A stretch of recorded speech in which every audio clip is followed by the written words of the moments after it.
is doing well. Thank you for taking out time to attend the conference call organized by Incred Wealth. So we are at a very interesting juncture today. Investors have seen a great run in the equity markets from the lows of 2020, especially in the backdrop of easy monetary policy by central banks and discovery and effective rollout of a effective COVID-19 vaccine. So this has helped economies, companies, slowly and steadily move towards their pre-COVID benchmark measured by various indicators. While that's one side of the story, now today, as we speak, we are at an interesting juncture as we might see some global liquidity reversals and interest rates inching up in the future. So in this environment, it is very important that we look at pockets where earnings growth of companies will overpower or offset these reversals in the future. And one such effective portfolio idea that we are here to discuss is the Abacus Growth Fund. Um, so to throw more light on this, on the equity markets in general and the strategy, we have the Abacus team here.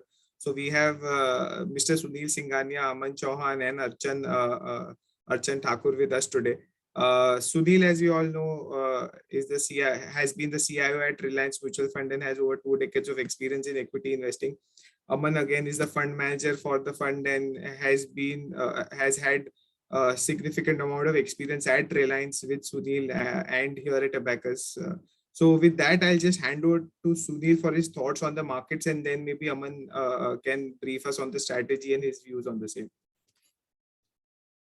Thanks a lot, Akshay, and thanks for giving us an opportunity, by onboarding our funds. I really appreciate. So first on the market, as you rightly said, not a great day to be talking markets. We have had almost a 3% correction, and this week itself has been very choppy. It started off with a lot of anguish. In between last couple of days, there was some I would say a pullback, but obviously due to reasons which were predominantly COVID related, we have had a global meltdown, which we saw today. It's extending to Europe, and at least as far as the US futures are concerned, it seems to be a negative opening on a truncated day in US. US incidentally was shut yesterday, and therefore that impact will be felt today, which itself is a short trading day in US because of the Thanksgiving week. As far as the markets are concerned, first on what has happened in the markets, obviously, we have had a great run, as Akshay mentioned. From the lows of 26,000, we went up to 62,000. We are now at around 56, 57,000. So from the lows, we can obviously say that the markets are up 120%. And that looks a little bit very, very high. But if you just go back January 2020, the Sensex was at 42,000. And from that level, we are up like less than 40% in a period of 22 months. It's a great return, but it doesn't seem as scary a return as the 120% in the last 1 year is concerned. So I think we have to keep that in mind, that from pre-COVID level to today, in a matter of 22 months, we are up 40%. The other thing is when COVID hit us, all of us expected the earnings to collapse for corporates. When we used to speak to companies, the general view was that we would be happy if we did not lose money in March 21, let alone make money. And analysts had an expectation of a 35% fall as far as the corporate earnings were concerned. However, as quarters went by, we had the June quarter and then the September quarter and then December and March 21. With every passing quarter, the fundamentals kept on improving. And by the time we ended the year, March 21, we had a 16% growth in profit, which incidentally was a 5-year high. I think that has been one of the major reasons of the markets doing what it has been doing. So, I mentioned a 40% growth in markets over 22 months. And in this 22 months, which is roughly 9 quarters, we have seen earnings growth of 30% in corporate India's earnings. So 75% of the gain in market has been predominantly earnings led. And the rest 25% would be contributed by other factors. So unlike the general perception that it has been predominantly a liquidity driven rally, we would tend to differ in our view would be it's been a predominantly earnings growth led rally. Now we come to liquidity. Yes, liquidity has been available in plenty. Central banks all over the world have resorted to loose monetary policy. Interest rates have been at an all-time high all across the world. And I think in India also we have benefited. Low interest rates benefit in multiple ways. Corporate profits go up. There is I would say, more, I would say viability in setting up new projects because your interest cost is low. And demand also goes up. We have seen how residential houses demand and even demand for some of the other consumption which are interest rate sensitive have gone up. And I think that has also helped. The government of India has also gone into an offensive. Unlike the first 5 years of the Modi government, which was a lot of talk and not too much of walk, last 1 year in particular, we have seen a lot of walk. The first privatization after 20 years in the form of Air India got done.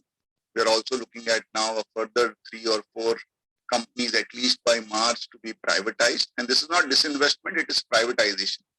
And I think that has also been a positive. We have seen protection duties in the form of countervailing duties and additional import duties, which is benefiting Indian manufacturers. The PLI scheme and the lower income tax on manufacturing, new manufacturing entities have also helped. And finally, this Make in India, which was just a slogan, is now coming to a reality. And more importantly, with all this growth, private capex also seems to be coming up. So, vis-a-vis the scenario which was there earlier, we now have the government capex also coming up, and we also have the private sector capex also looking pretty decent. And I think Sunil, hi. Yeah. Sorry to interrupt. There is some echo or some disturbance while you're speaking. Are you using any device for the speaker, Sunil? I am on a speaker, but I don't know. There's a little like treble, sharpness in the sound, so it gets little blurred. One second, let me see. Is this better? No, there's still a little treble, like.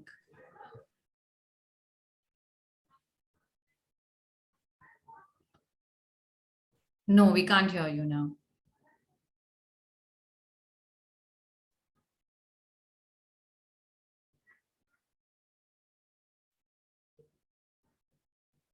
No, we can't hear you. Okay, maybe you can just go back to, that's all right.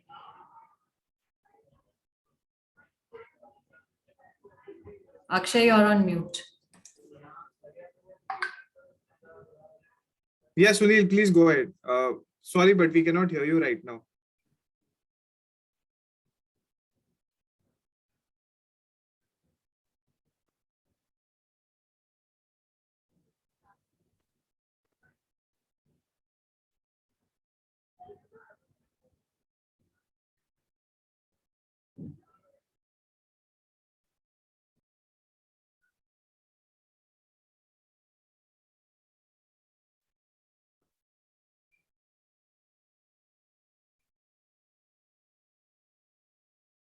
I think he's trying to log in again.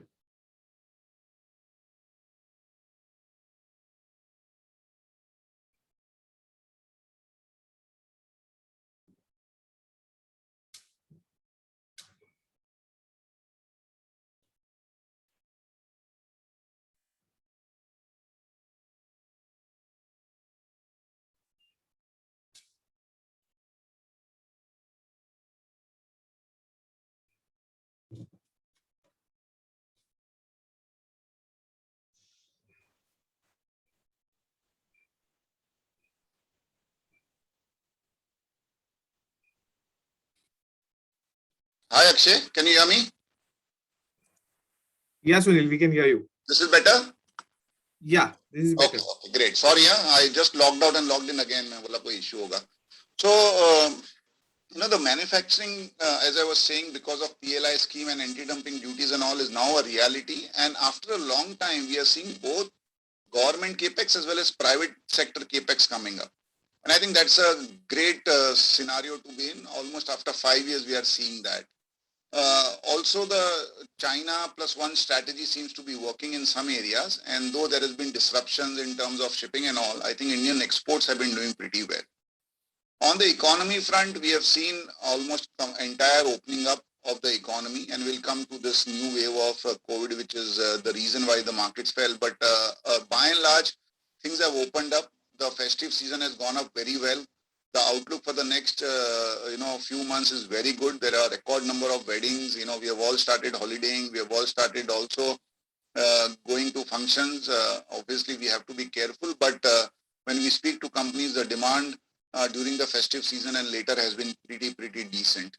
And I think that also bodes well for the economy. It is also getting reflected in higher than expected tax collection from GST, from income tax. And I think, seems to be on a right track. In terms of valuations and corporate profitability, that is a question which most investors and you would have that, are we very expensive? So yes, we are at around 20 and a half times, maybe now 20 times earnings on a 1 year forward, 20 and a half times earnings on FY23 basis. But what will happen is the moment you come into January and February of 2022, which is like 2 months away, we will start to discount FY24 because FY23 will become the current year and FY24 would be 1 year forward.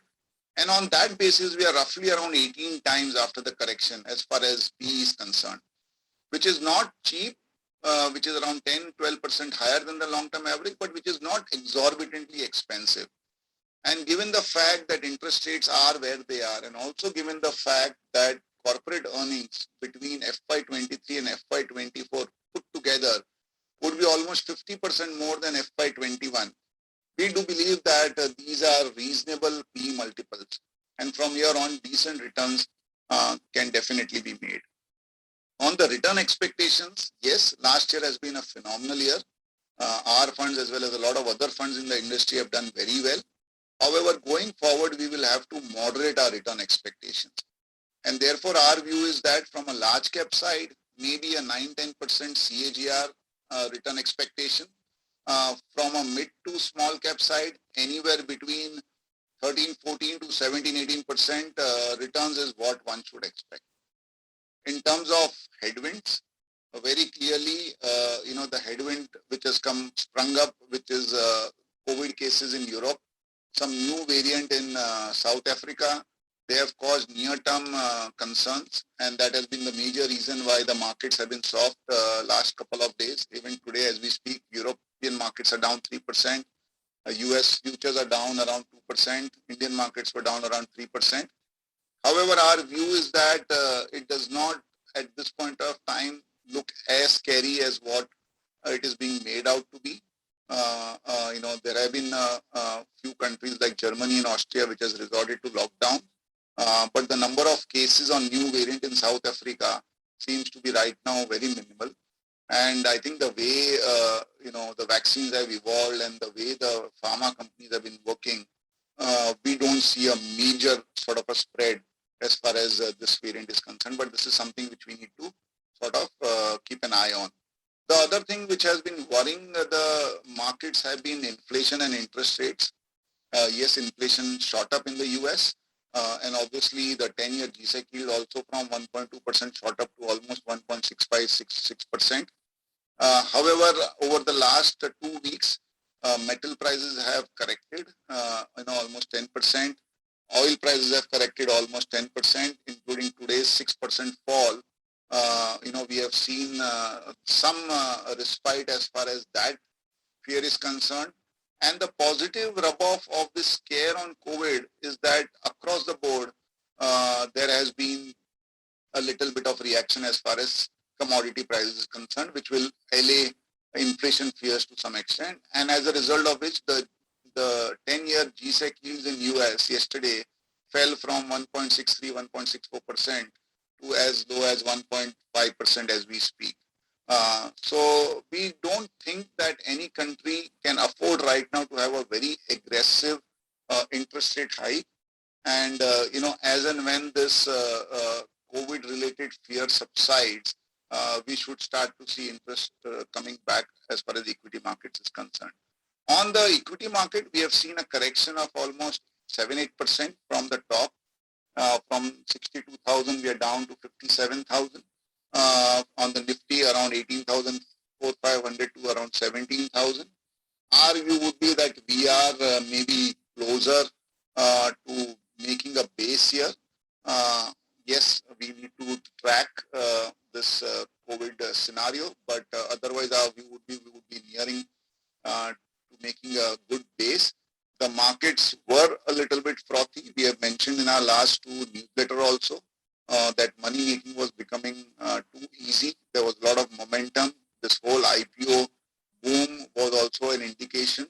And there were a lot of technical factors which were suggesting that a correction is near. And I think this particularly last 1 month, we have seen this choppiness, and that would make the market healthier from a longer term perspective. So in the near term, maybe we are near 2-3% here and there. And from a 1-2 month perspective, more a consolidation kind of a phase. But from a 3-5 years perspective, our view would be that if you have moderate returns and expectations ranging from 9-10% for large cap going up to 13-14 and 17-18% for mid and small cap, that would be a reasonable expectation to have, and that we should have no challenge as far as trying and making those kind of returns. Coming to the new fund, Abacus Growth Fund 2, our view continues to be quite optimistic as far as the mid and small cap are concerned. However, we believe that over the next 12 to 18 months, we might have a scenario where some of these stocks might become very expensive. And at that point of time, we need the flexibility, or we would like to have the flexibility of moving between market caps. And that was exactly the reason why we chose to have a flexi cap kind of a strategy. Just to briefly explain what we are doing, I'll just run you through 4 or 5 slides, not many, and that would give you a little bit of a thought process of what we intend to do. Are you able to see the slides? Yeah, Sunil, we can see it. Okay. So, as I said, it's a flexi cap strategy. What we intend to do is have a flexibility of moving 1/3 to 2/3 in large cap and the balance in mid and small cap with a small exposure of 5 to 15% in mid cap. And the thought would be, as I said, try and generate that alpha without having too much volatility and with having the flexibility of moving among market caps if the segment of mid and small cap becomes very expensive. But what we have done is we want to explain what we are going to do in each of these 3 subcategories, which is large cap, mid cap, and small cap. And before that, just to give you a perspective, because it's a fund which is structured as an AIF, we will have an option of being an anchor investor or a QIP or a pre-IPO investor. In fact, we are already working on 1 or 2 deals in this fund where hopefully we would be able to get a good pre-IPO / anchor investment allocation in really, really good companies. So in large cap, we want to be an investor rather than an allocator. What we mean is that, if you actually see a lot of these large cap funds, the portfolio mimic 70-80%, they're similar because large cap investors typically tend to be allocators. So you'll have the obvious names of Kotak Bank, HDFC Bank, you'll have Bajaj Finance, you'll have an Nestle or an Asian Paints and so on and so forth. What we want to do is even in large cap, we want to invest rather than allocate. So, some of the past, bets which we have taken, we are having ICICI and SBI rather than HDFC and Kotak. We have an HCL Tech rather than an Infosys. We have a Polycap rather than a Havells. And I think that is what we intend to, focus on, companies where there is a disconnect in valuation rather than paying super premium for very, very obvious things. And, some of these examples are very clear. We had ICICI Bank for 1.5 years. It moved in tandem with HDFC and Kotak. And then when the market realized that for the same growth and the same quality of earnings, you are getting at a much discounted valuation, ICICI Bank really broke off and created that alpha. Same is the case on insurance. Our bet on Max with an HDFC Life or an SBI Life has played out well, or a Polycab versus Havel has played off beautifully. And even in large cap, we are pretty okay even to go into cyclicals. But what we tend to do is time it properly. So the time to buy cyclical is when no one was looking at it. It was around 90. And when everyone started to look at it, because these are deep cyclicals and they can be very, very volatile, we have capped our exposure to between 5 to 7%. I think the large cap perspective would be alpha creation due to investments rather than consensus allocation. And I think that would be the theme we would follow in large cap. In mid cap, obviously it will be bottoms up. Focus on entrepreneurs, companies which are number 2 or number 3 in their respective field, consistent profitability, but trading at a significant discount to leader. And some of the names which we have invested earlier are mentioned here, and they have done very, very well. One thing I would like to highlight is what causes this valuation to turn and alpha to be created. So if you actually see Lux, we have Lux versus Page Industries. Page Industries obviously was growing faster, and therefore the valuations was higher. But from 19 onwards, the difference of growth started to get, and actually in 20 and 21, Lux grew much faster than Page Industries, and therefore this huge value or huge alpha was created. Similar is the case with Radico and United Spirits. The moment the markets realized that Radico was going much faster than United Spirits, you saw how the alpha was created.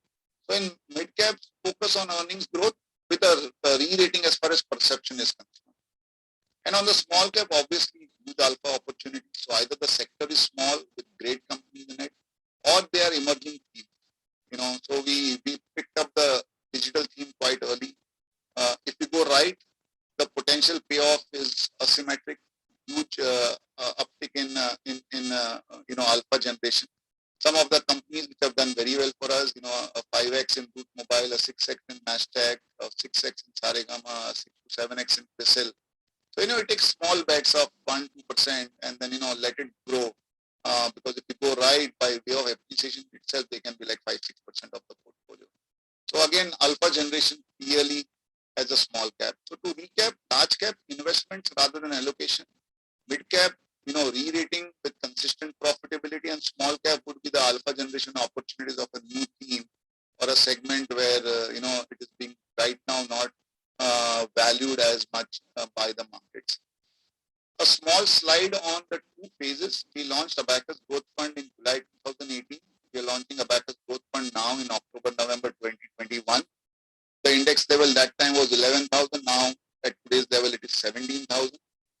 The Nifty P that time was 19 times. Now, as I mentioned, if you go to January or February of 2022, it will be at 18 times.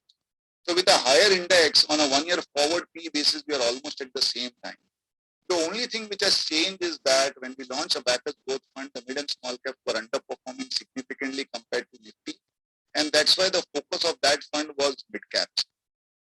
This fund, we are entering at a phase where mid and small caps have done significantly better than Nifty, and therefore we want a flexibility of moving among market caps. That time our focus and themes was digital, pharma, IT. This time we have added, as I mentioned to you earlier, the industrial side, the CAPEX side, and the China plus one strategy. And that time our return expectation and the profit expectation was 17 to 18%. We have mellowed down that to around 14 to 15% on a CAGR basis. So very clear thought process about what the scenario was at that point of time and what is the scenario at this point of time. Also, what we have tried to present is the first fund over the last 3 years has gone through 4 cycles. And we have tried to break our returns across these 4 cycles. So in pre-COVID, we were doing much better than the benchmark. During COVID, we fell in line with the benchmark. But when the recovery and economic growth happened, we did very, very well. So I think the whole focus of the portfolio creation is protection during downtrends and surge during market uptrends.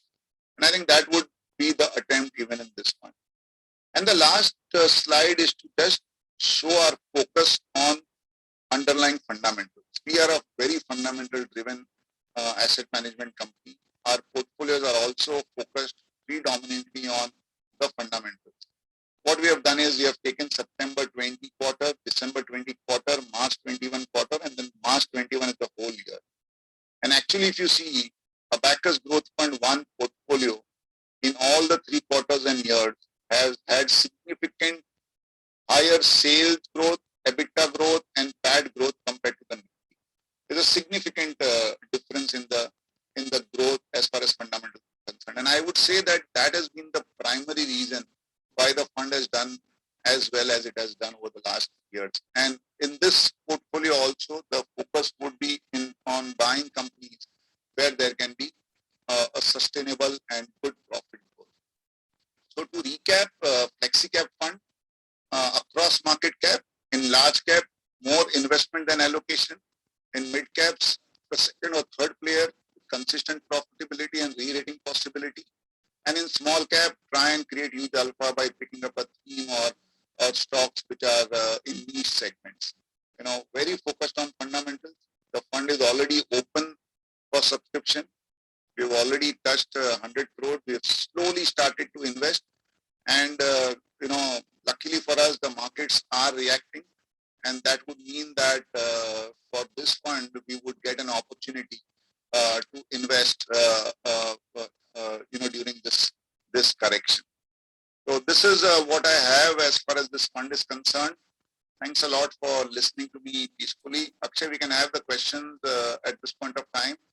I would request Aman to address the questions in case there are anything. Others can also chip in. Akshay, over to you. Perfect. Thanks a lot. Thanks, Sunil, for your views. I request all participants to please send in all your questions in the Q&A box at the bottom of the screen. So everybody can just type their questions at the Q&A box at the bottom of the screen.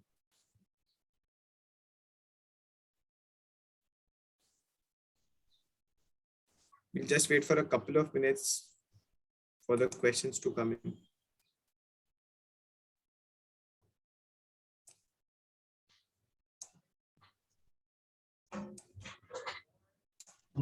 So, Aman, as the questions come in, we've started receiving questions. So I'll just read them out to you. The first one is, in a nutshell, how different is this fund compared to the first AIF? Maybe we can highlight the market cap bifurcation and the strategy bifurcation. See, as Sunil mentioned, I'll just take you to that slide as to how this is different. Broadly, the first one was a multi-cap fund with a mid-cap bias, and this one is going to be a flexi-cap with an ability to move across market cap. So that's the bigger differentiation in this fund. Also, in the first fund, we are more focused towards digital pharma themes.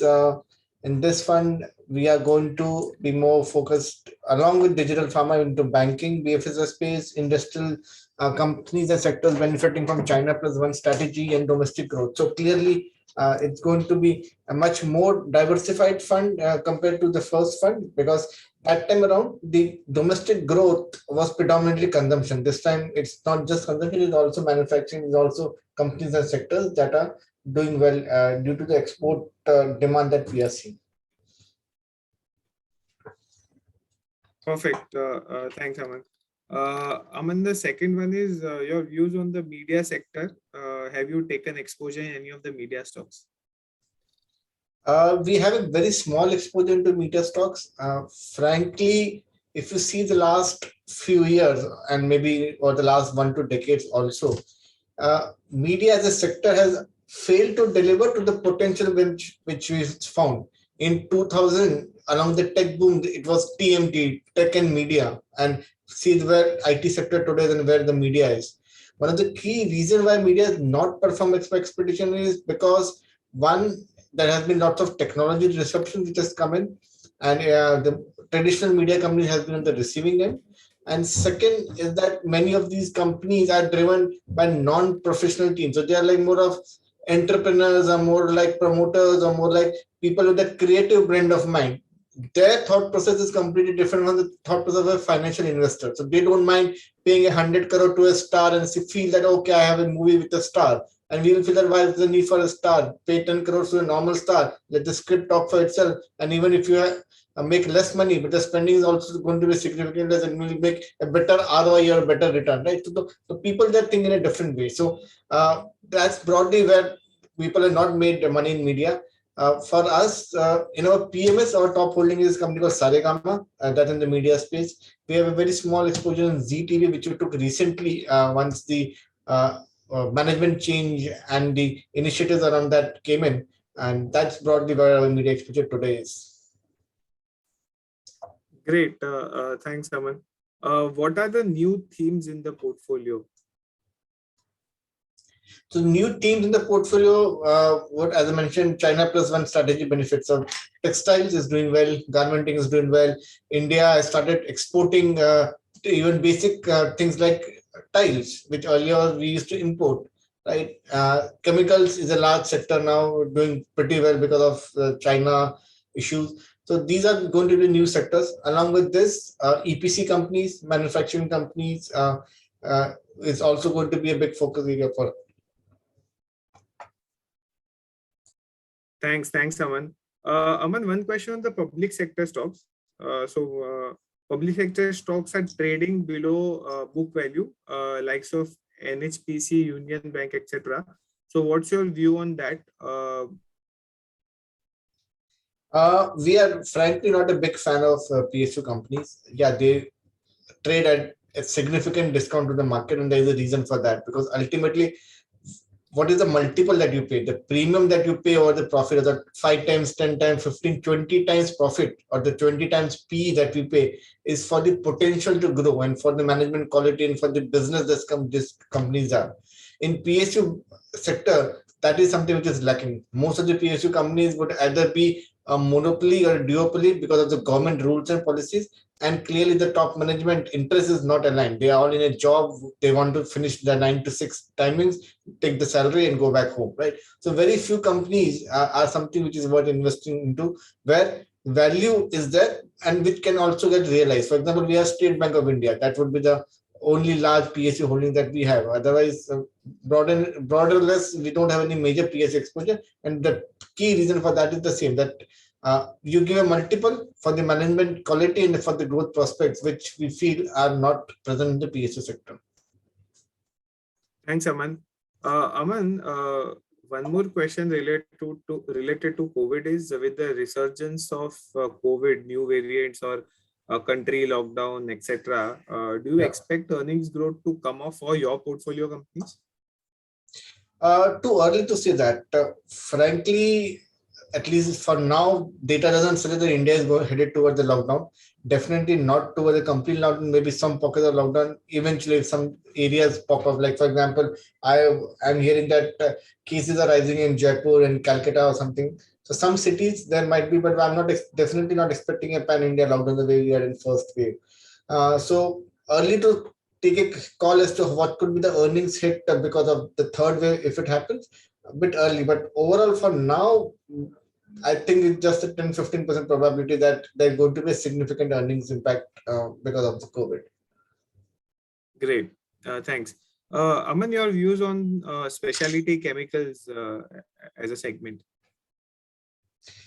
Pretty interesting. Lots of companies, they're doing well, clear beneficiary of China. Even if 10% of market share moves from China to India, the chemical sector in India can triple from its current size. Having said that, especially in the specialty chemical space, the valuations are completely out of sync, according to us. At 40, 50, 60p, we don't feel it makes investment sense. Good companies, but are they good investment at this price? We are doubtful. So we don't have much of exposure into specialty chemicals, predominantly because of valuations. We are more comfortable into agrochemicals or bulk chemicals, where valuation is still sanguine. The risk reward equation is in our favor. Perfect. And further to add, Aman, is there any the raw material impact on this segment? Any view on that being transitory, or should that be something that investors should be concerned about? The raw material impact is different for different companies and sectors. if you ask me, beside the global risk on the macro risk, what is the micro risk in the market? We believe over the next 3 to 6 months, there's going to be an earnings reset in the market. And some companies, some sectors will do well, some companies will suffer. And I'll tell you why. We see the input price across the board, whether it is steel, cement, oil, freight, staff, labor, everything has gone up. Not all companies or sectors will be able to pass it on. Whoever can pass it on will do, which ultimately will lead to inflation. And many such companies won't be able to pass it on because then the demand will get impacted. And these companies will face margin pressure. What we have seen in this second quarter result, many such companies have a good top line, but had a significant hit on margins. Now it all depends as to where in the supply chain you are, whether you're going to be benefiting from the inflation that has come in because of raw material, or you are going to get impacted because of that. It's always on a case-to-case basis. For most of the companies that we have in a portfolio, very few companies have got impacted on the margin front. Otherwise, many of our portfolio companies are able to pass it on this inflationary hike. So one needs to be very careful, and we believe there's going to be an earnings reset in the market, because if you're expecting the top line growth is going to be 20 and bottom line growth also is going to be 20, that might not happen. Top line can surprise in the positive, like for example, the festive season has been much better than what we all expected. So top line can come in, instead of 20, can come in 30. But the earnings growth, which was expected 20, might be a 17 or 18 kind of thing, right? So the market needs to adjust for that. And that's what we feel will happen over the next 3 to 6 months. Perfect. Thanks, Aman. Aman, one interesting question on the climate change part. So, climate change will attract a lot of new capital. Any plans to allocate a certain percentage besides the EV theme? There are not many investable ideas directly targeting ESG. So at best, what you can do today is that avoid some of the obvious names which are not ESG compliant, for example, tobacco companies or highly polluting companies like that. But ECG as such is not main theme in India as of now. The money that we are raising right now is productive, mainly domestic money, right? And where ECG is not something that we will be very seriously looking on to it. It's more of FIs, it's more of foreign money, which is looking at these ECG companies, which indirectly impact the portfolio construct. For example, I might like an ITC, but if the whole FI gang is selling ITC, the ITC might not perform in spite of being a value or something like that, right? So I need to be mindful of that as to how ECG can impact my portfolio companies. But for now, while the time of investing, ECG is not that big a focus. If it fits in the parameter, well, good, but we'll not look at a company top down that which one are ECG compliant, and out of that shortlist make up a portfolio. Perfect. One more question on the market cap bifurcation was, since your view is of a higher mid and small cap return, then why do you have a balancing large cap allocation in the fund? I think that's more to do with maintaining a certain level of volatility in the portfolio, but yes, happy to hear your views as well on this. See, we already have an AIF which is a dedicated mid and small cap. So not every investor class is just chasing returns. It's always a risk reward equation. What kind of risk you're taking for the return that you're expecting. There's a large set of investors who are looking at equities for the first time, who wants equity as an allocation for their wealth. And they are happy with a lower return, but with a lower degree of volatility. So for them, this is an ideal product versus a pure mid and small cap. Also, this is our view that there's a general perception in the market that mid caps are more risky. We feel mid caps are not more risky. The risk comes from the kind of companies that you have invested into. You can lose your money in large cap also, not that you will lose your money only in mid cap. Yes, mid caps are more volatile because they are less illiquid, they are less richer, these are smaller companies, so the operating delta or the financial delta is much higher. But over a period of time, if you're taking your bets right, then they are more volatile, but not necessarily more risky. Sure. Thanks, Aman. Aman, there are a couple of questions related to your views on different themes and segments. So I'll just maybe list down the themes and you can cover them at once. So your views on the infra theme, on the stainless steel sector and small and mid cap IT companies. If you can maybe elaborate on all three. Infra is looking good after a long time. all the large companies on the infra space, GVK, GMR, Gammon, Lanco, they're all gone bust or gone to the side, and a new set of companies have come in. Now, what mistakes or what headwinds these companies face by environmental clearance, delays, working capital, interest costs, and stuff like that, the new age of companies have realized that what pitfalls to avoid, and hence a much better place. At the same time, the business model has also changed from a BOT model. Today we have a HAM model. The government today is more receptive to the suggestions the sector is facing, the issues that the sector is facing. And today it's a completely different ballgame than what it used to be 5 to 10 years back. From that perspective, and with the increased government spend as well as private capex coming in, the infrastructure clearly looks good. But you need to be selective in what you buy. Not every infra company would be great, because this sector requires lots of capital allocation. So one needs to be mindful that the company that you invest understand this well.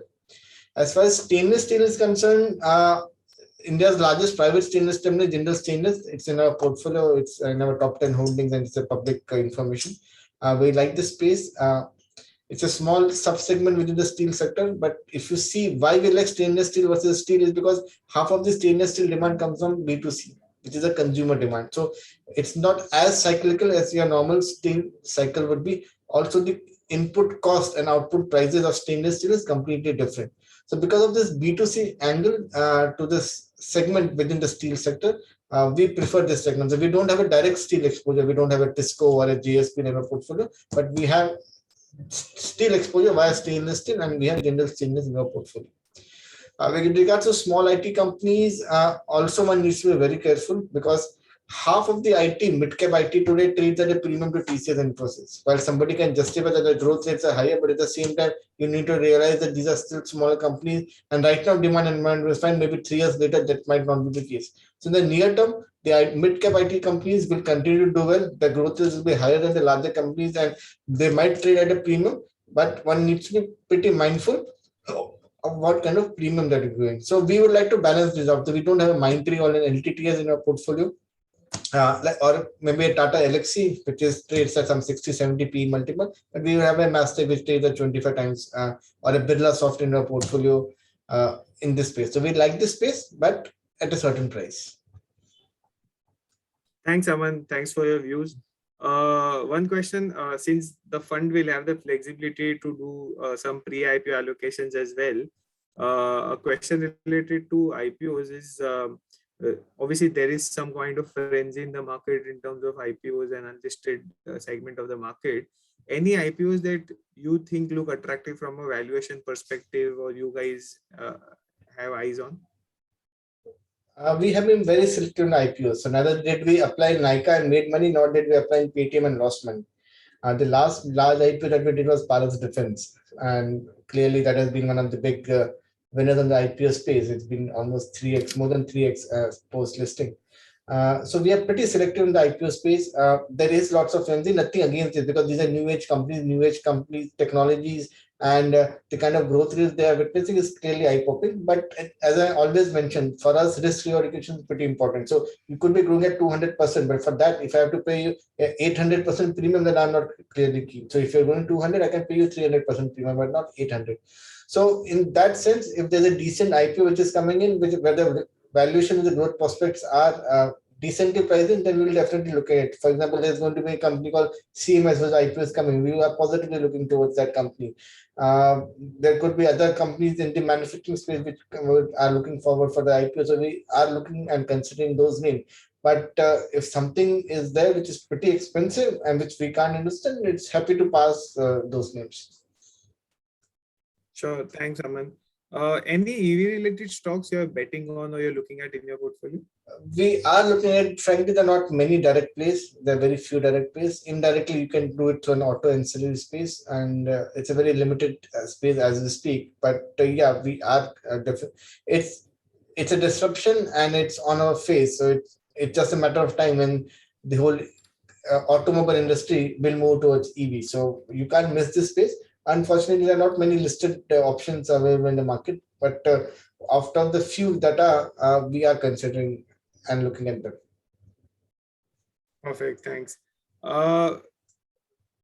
One sort of a generic question is, what would be the top three themes or sectors, from a top-down perspective that you guys would really like and have a representation in the portfolio? Banking stocks look good to us. As mentioned, infra EPC companies look good to us. Companies that are sectors that are benefiting from the export demand that look good to us. So these are the top three things that we were looking at. Besides IT will continue to do well.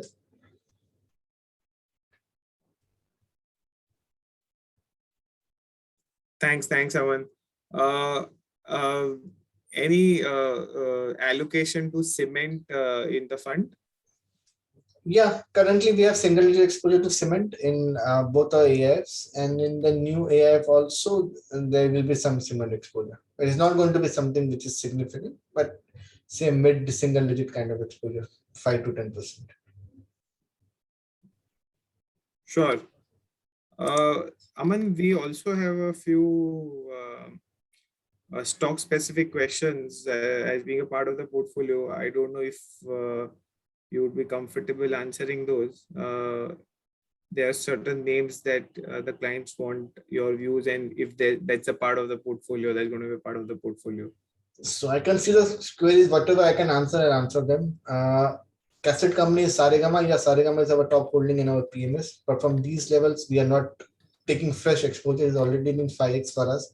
Any new client coming into our PMS, we are not buying Saregama from them at these prices. It's a great digital company. They are almost 150 crores of digital revenues now. The outlook looks good, but at 40p, I don't think the risk reward equation is favorable. This is our personal investment on this company. Infrastructure company, Gujarat Beer Infrastructure, I believe we are indirectly asking about PSP projects, which we invested a few, I think 3 or 4 weeks back. It's a good company, one of the very few infra companies which are into EPC and have a debt-free balance sheet. So for us, that's the attractment, single digit P, a debt-free balance sheet, good growth prospects, everything is falling in. That's the reason we want PSP infra in our portfolio. Which sectors we are bullish on? I've already mentioned that which sectors we are bullish on. Is Sona consumer executive part of our portfolio? No. Banking, we have ICICI Bank in the large cap, we have Federal Bank in the mid cap space for us. Media company, I already discussed, we have a small exposure in ZTV, we have Saregama. TV today is very selective, so we just invested in it a few weeks back. It's an interesting name. Company doing well. This is also a debt-free company, almost 600 crores of cash on books, and clearly we own it. So obviously my view is positive. That's the reason I own it. Great, thank you. Thanks, Aman. We'll wait for a couple of more questions. There's a question on IDFC. No, I can't answer why I have bought it for each and every stock that I have in the portfolio. Sure. Yeah. I think we'll wait for a couple of more questions.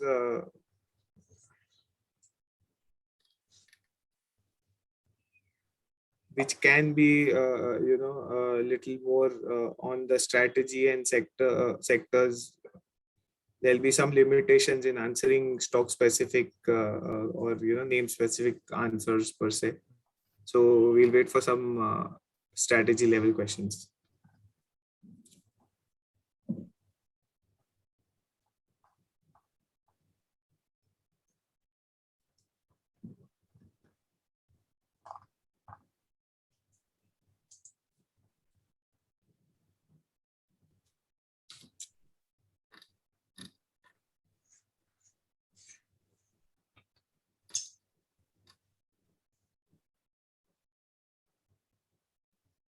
Aman, few questions again. One on the IDFC bank, and one on I think Route Mobile. IDFC Bank, the bank is transforming from a corporate book to a retail book. So every incremental quarter, the retail exposure is rising, and that should eventually reflect in the valuation the bank has. So that's the reason we have IDFC Bank in the portfolio. PSP, as I mentioned recently, it's a debt-free balance sheet with a good growth prospect and single-digit P. So all the three segments that they look for fits in PSP. That's the reason we have it. Root, we invested at the time of IPO. The company just did a QIP. Yeah, it is expensive. but if you have a 3-year view, you can still make decent money in this company. The top clients for Root are companies like Facebook and Google of US. So if you have clients like that as the top clients, then your growth and the quality of service is unmatched. And that is what Root is offering. So company has grown at 30% CAGR. Over the next 2 to 3 years, at least 20-25% CAGR growth is visible in Root. And that's the excitement there.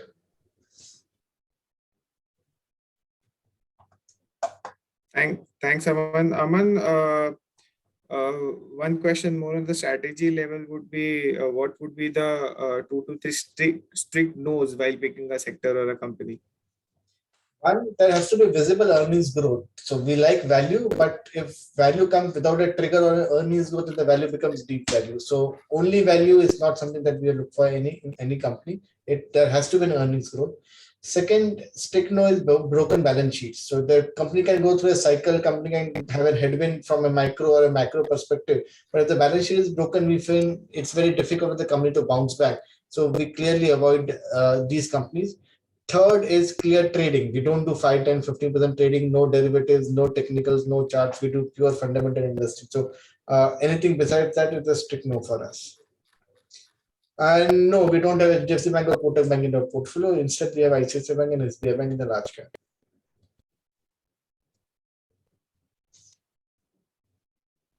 Thanks, Aman. Your views on Auto Anks. I think we'll take the last 2 or 3 questions as we are nearing.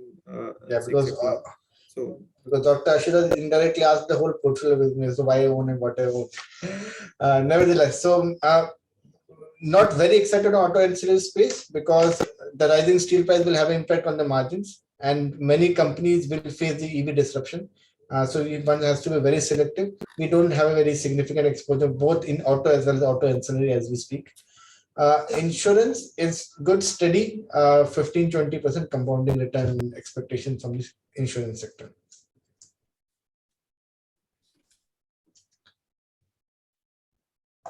thanks. I think Aman, we'll take the last one before we close, which is your view on the insurance sector, and then I think we can close it.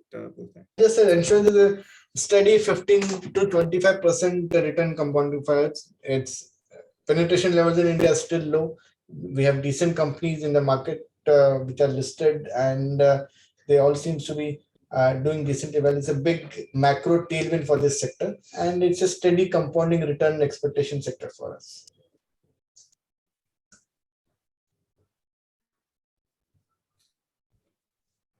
Perfect. Thanks. Thanks a lot, Aman.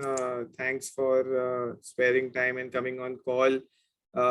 And thanks a lot to Sunil as well for presenting his thoughts. I think any further questions on the strategy or sectors, I think we'll take it offline and reach out to you guys for your views. So yeah, thanks a lot for to everyone also for joining the call. I think we can conclude the call now. So thanks for hosting us, and any queries you have with regards to the fund or anything, feel free to get in touch with the team at Abacus and we'll be happy to help. Thanks everyone and have a good evening. Thank you. Thank you.